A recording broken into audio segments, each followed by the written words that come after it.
There's the old Chevy van. We've got a dead fuel pump in this.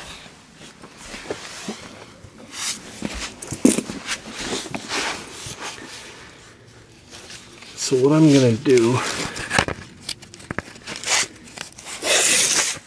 this has happened many times before, even with good pumps. So if I could feel up on top of the pump or the fuel tank where the pump is actually at, which coming right up through here. It's a bit dark. Right up in there is your fuel pump. So what I'm going to do is I'm going to measure about midway in that fuel tank. It's about right there. I'm going to be at about 28 inches from the outside of the van, and that's pretty close to the fuel filler neck.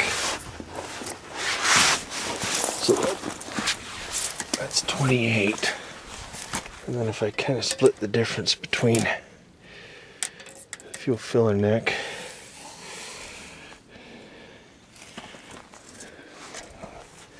I can get this done without, let's go on the other side of it.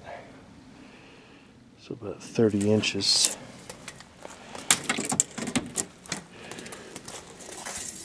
And 30 inches, and that's pretty close. And you can see the bubble there, or the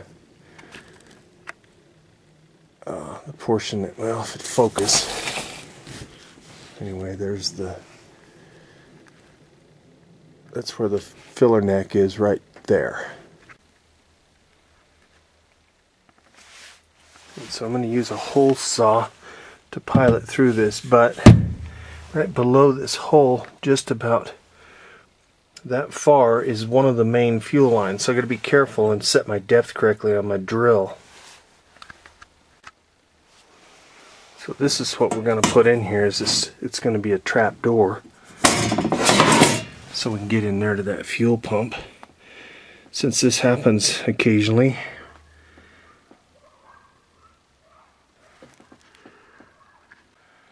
all right. So I've marked it out, laid the door down here.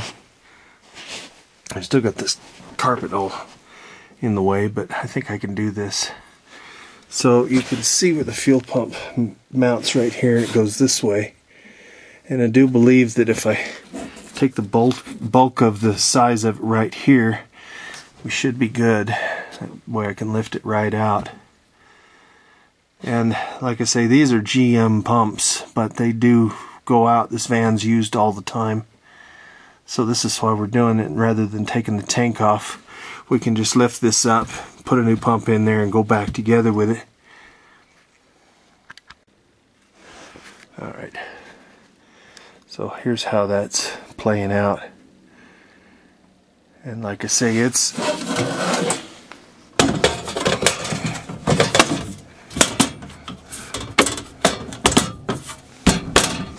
a little tight on that corner,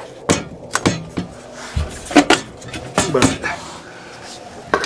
that's how that's going to work. And then open that up, you'll have that fuel pump access. So I think that's going to work real nice. You can see how easy it is to get in there, and you can look in the inside the tank, and you don't have to. We're doing this alone, so there's no real anybody to help, and also we do it on the ground. We don't have a lift, unfortunately. So that's kind of how that's going to work, but I think it's going to be fine.